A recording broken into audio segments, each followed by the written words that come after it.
शनि देहु प्रभु पुनि दूसर बर देहु।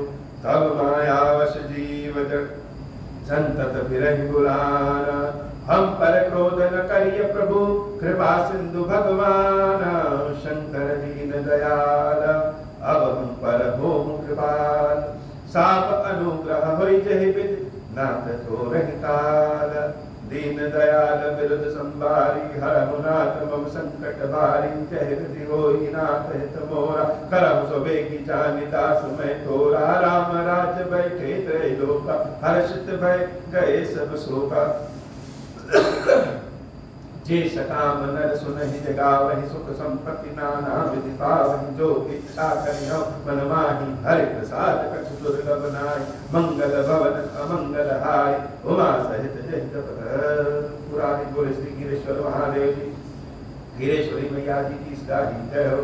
गिरेश्वरम हे भगवान शंकर, आप ऋण पातक दुर्भाग्य और दरिद्रता की निवृत्ति के लिए तथा संपूर्ण पापों का नाश करने के लिए मुझ पर प्रसन्न हुई है। मैं दुख और शोक की आग में जल रहा हूँ, संसार वैसे पीड़ित हूँ, अनेक प्रकार के रोगों से व्याकुल और दीन हूँ। गिरेश्वर मेरी रक्षा कीजिए। देव देवेश्वर सबको निर्भय कर देने वाले महादेव जी, आप यहाँ पधारिए और मेरी की हुई पूजा को पार्वती जी के साथ ग्रहण कीजिए। मेरा मंगल करिए महादेव। सुशंभु। ओम श्री राम।